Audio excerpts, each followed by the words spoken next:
Hi, welcome back to my channel. My name is Cynthia if you're new here, and today I just kind of wanted to talk about Powerless by Lauren Roberts, but without spoiling it, because I recently did a Powerless reading vlog. That video is full of spoilers, and if you haven't read the book yet, but you're thinking about reading the book, you probably shouldn't watch that video. So, without getting too into it, this is my Powerless by Lauren Roberts book review, without spoilers. So as always, if I'm glancing over, it's because I have my handy dandy notes, because I am forgetful. So in Powerless by Lauren Roberts, we meet our main character, Peyton, or Pay. She lives in the slums with her best friend, Adina, and Pay steals to essentially keep them alive. Adina is a seamstress, so whenever Pay can steal her fabric, will then sew what she can with that fabric and then try to sell it at the street marts.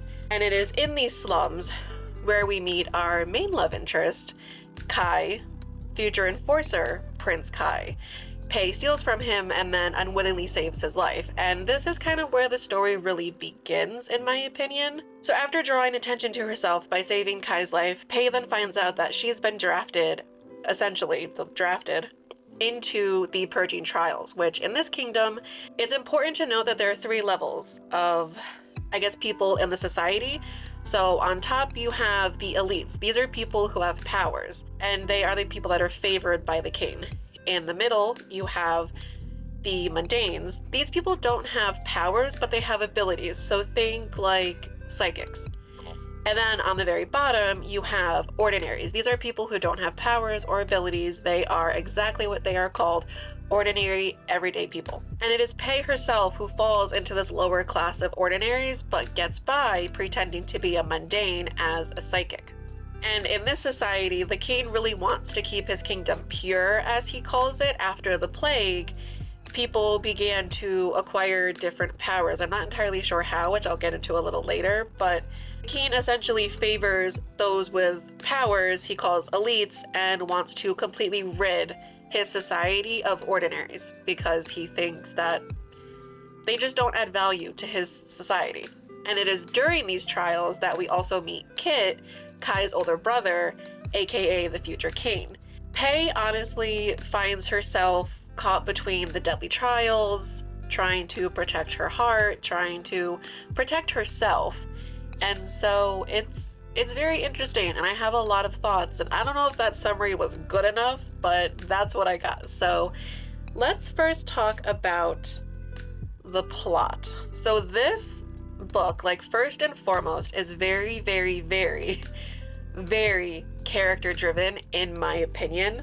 The trials are meant to be the main plot of the story, but to be quite honest with you, they fall very flat, and they almost feel like a weird version of The Hunger Games by Suzanne Collins, and I hate even comparing it to The Hunger Games because it's just not fair. The Hunger Games came out so long ago, it has movies, it's a whole thing, it blew up, and it heavily affected my teenage years. But Powerless by Lauren Roberts is Lauren Roberts' debut novel. It could blow up and become movies. I don't want to judge this book too harshly, especially by comparing it to The Hunger Games, because it's just not fair. There will definitely be some comparisons, primarily with the trials, but I'm doing my best to not compare because that's just not fair to this book to be compared to such a powerhouse of a series.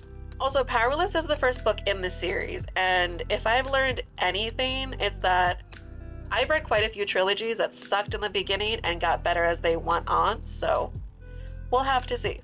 But there are a few things in the plot that don't make sense. For instance, I don't understand the world building. There was a severe lack of world building. We knew that there were other, cities surrounding the kingdom of Hiya, which is where this book is set, but we don't know much about them. All we kind of know about them is that that's where the ordinaries try to escape to essentially survive, because in the kingdom of Hiya, the king wants them dead, and that is the job of the enforcer. What I don't really understand the landscape, I don't really understand the other kingdoms. Is there not trade with the other kingdoms? Do the other kingdoms not have, policies within their like society like the kingdom of Ilya does, or is it just the king who hates ordinaries and can do what he wants simply because he's king? So there's a really big lack of world building that bothered me a lot. And the other thing I don't understand is the magic system. So we have this society where there are elites on top with powers, mundanes in the middle with abilities, and ordinaries on the very bottom that the king accuses of having disease, and you know, he's doing the Lord's work by ridding his society of them. But what I don't understand is, how do people come to get their abilities? It's briefly mentioned in the beginning that there was a plague, and out of the plague came people with powers, but I don't really understand how it works. Is it genetic? If, you know, two elites have a child, is it 100% guarantee that that child will be an elite? Or is it just kind of like random? You know, like, could an elite and a mundane have a completely ordinary child? I don't really understand how that works, and I kind of wish I did. And the powers themselves seem a little random. They seem very convenient to the plot. Like Kai, for example, and his power is, and this isn't a spoiler, but Kai's power is being able to channel other elites' powers. When they are close enough to him, he can essentially borrow their power. But no one else in his family can do that. In his family, everyone else has different powers. So I'm also confused as to not only how the characters get their powers and abilities, but also how much they're affected and where it comes from. And there's just a lot about the magic system and the world building that I really just didn't get within this book, because it was just so lacking, and I wish we had gotten more of that. So about halfway through of Powerless, there's another storyline that's introduced, and I kind of wish it wasn't, because in my opinion, this was one of the bigger things that kind of ruined the book for me. When this second storyline is introduced, our main character, Pei, I really like her. She's very clever, she's very smart, she's very driven. She very much is like, I'm gonna do what I gotta do to survive. But then this second storyline is introduced, and suddenly Pei is naive, and you really notice how like traumatized she is, and it just brings out all these flaws in her character, and I just really didn't like it, and it felt so unnecessary, and it did nothing to lend to the ending of the book. And I don't even know, like, is this storyline going to continue into the second book, or was it just brought up to be a plot device and now it's completely gone and it's irrelevant in the future books? So I'm very curious about that.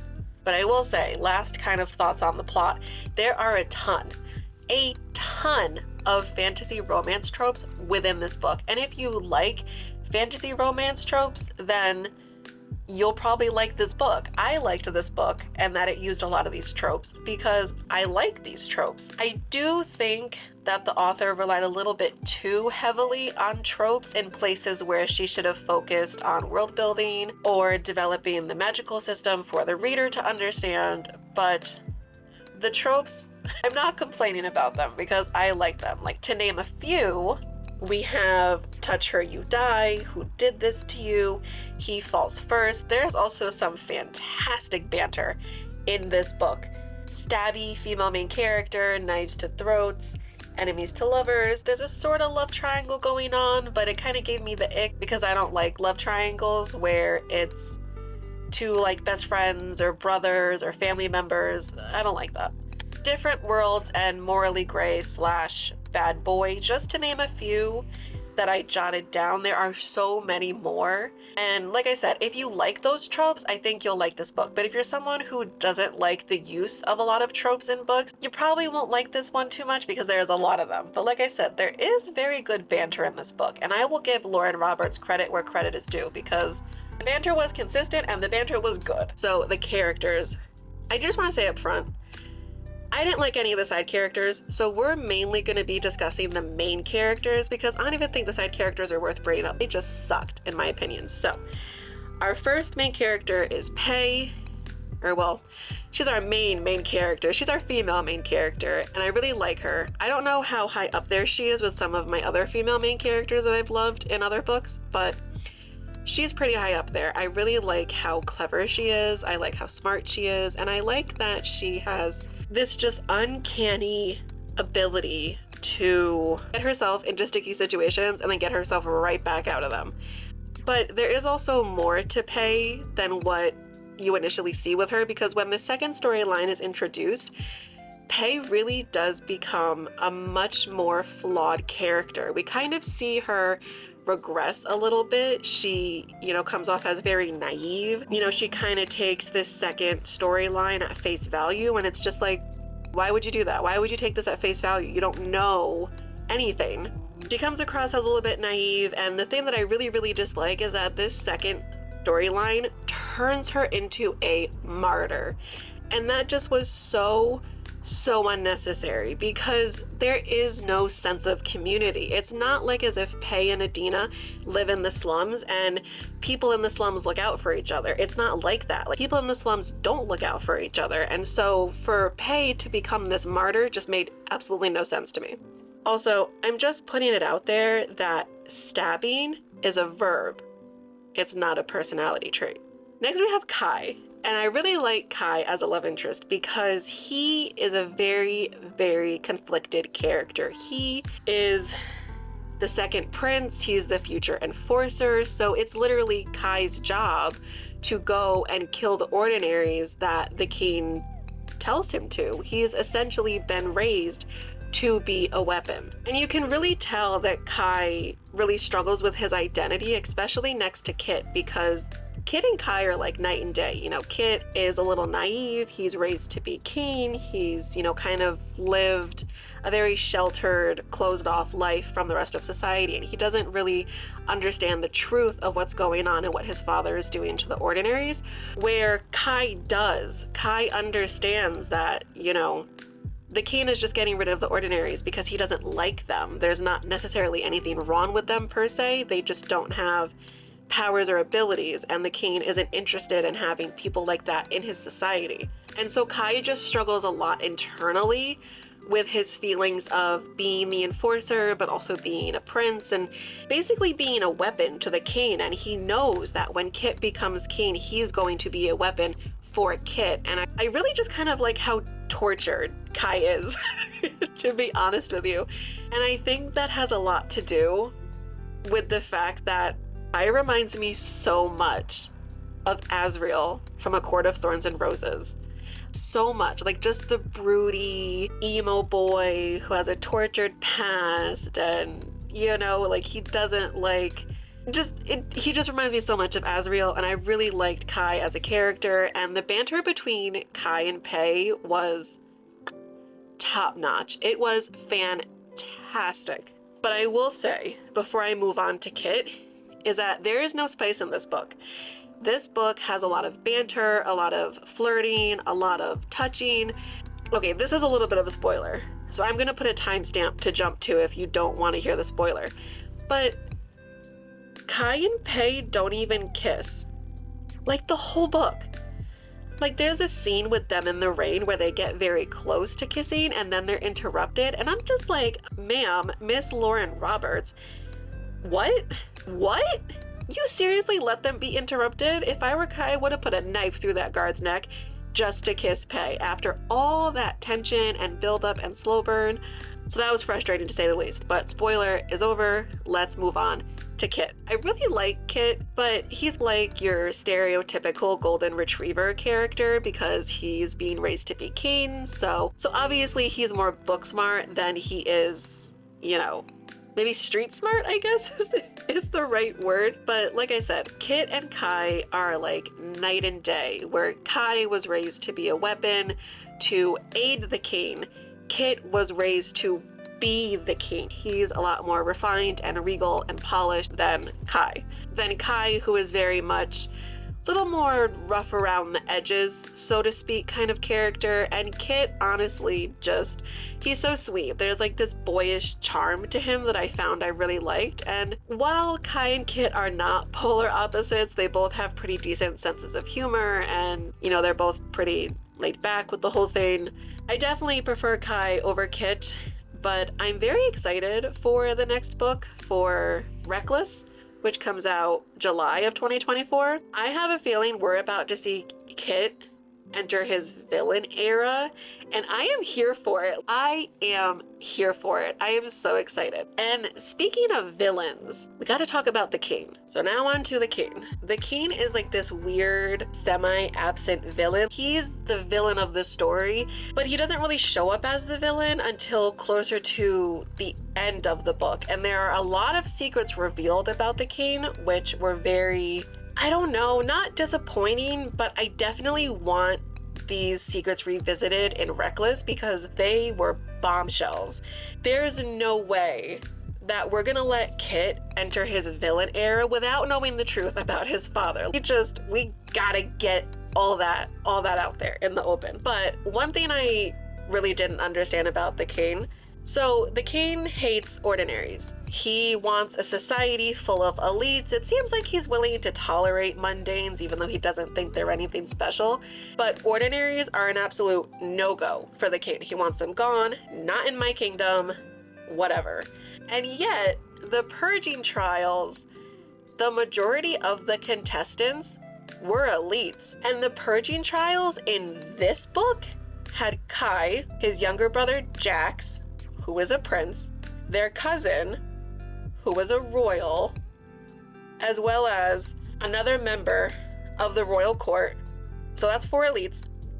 And if I remember correctly, it was Pei, an elite that lived outside of the kingdom, but still kind of came from some wealth.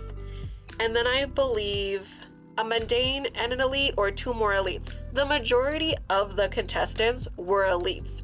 And I really don't understand, because if the king had made the trials full of mundanes and ordinaries who had to prove that they were worth staying in the kingdom, then okay. But to put elites and your own family, your own children into these trials just made absolutely no sense to me. It made no sense to me. It made a little bit of sense because he wants Kai to prove himself as the future enforcer by winning the trials, but it just didn't make sense as to why he would throw other elites into the trials to further prove themselves when they're already elites. They already fit the criteria of what he wants in a perfect society. So I didn't really understand the logic, I guess, surrounding the king having other elites in the trials, especially because he's trying to create this perfect society full of elites, and then he has the purging trials, which most of the contestants are elite. So I don't know. I didn't really get that. Kind of overall thoughts, final thoughts about this book. It wasn't bad. It wasn't great. This book is very similar to Fourth Wayne in that there were a lot of things that I didn't like. And this is very much an imperfect book. However, I had a great time reading it. And so it gets 4 stars out of 5 stars simply because it passed the vibe check. Like, I hate saying that. I hate being like, oh, the book passed the vibe check. It makes me cringe on the inside. But it's the truth. It did. I had such a good time reading it that sometimes when I'm thinking about a rating for a book, I also have to consider, like, did I actually enjoy reading this? Like, yeah, the plot was good. Characters were good. But I really didn't like it. I didn't like the plot. I didn't like the characters. I'm not going to give it a higher rating. Or in this case, the plot was lacking and some of the characters kind of sucked. But I had a great time reading it nonetheless, and so it does get a higher rating. And yeah, 4 stars out of 5 stars because, like I said, it's not a perfect book. It is by far not a perfect book at all. It definitely needs more work. It needs more world building, in my opinion. It needs more world building. I need to know more about the magical system. I also need the second book to progress past banter. If you listen to the spoiler that I briefly mentioned earlier, you'll get what I mean. If you didn't, just ignore that I said that. And I'm also honestly just really looking forward to the next book because I want to know what's going to happen with Pei. I want to know what's going to happen with Kitt. I want to know what's going to happen with Kai. I feel like I'm very invested in the 3 of them thus far, and I'm really just eager to know what's going to happen with the dynamic with them because, like I said, there is a sort of love triangle. I don't want to call it a love triangle, but it kind of is a love triangle, and I don't really like it. I really want Pei to, choose one and stick to that and not not continue to lead either brother on, because love triangles like that just give me the ick, and I'm not into it. I'm not a fan. But anyways, I feel like I've talked enough about this book. I'm ready to move on and talk about other books. So if you are someone who enjoys popular romantasy tropes, if you had an emo era or enjoyed The Hunger Games by Suzanne Collins, books or movies, I'm not judging, and you want a slow burn that just keeps on burning, then honestly this book is for you, and I think you should read it. And if none of those things appeal to you, I still think you might like this book. But I think if I were to give a piece of advice, I would say don't go into this book thinking about the hype, because in my opinion, it doesn't fully live up to the hype. Most books don't live up to the hype, to be honest, but this one really doesn't. And I feel like if you get really hyped for it and you see the hype from other people, hi, then you're probably gonna be a little disappointed. So anyway, with that being said, I've talked enough about this book. I'm ready to move on with my life. So as always, thank you so much for watching. I cannot wait to see you in the next one. Bye.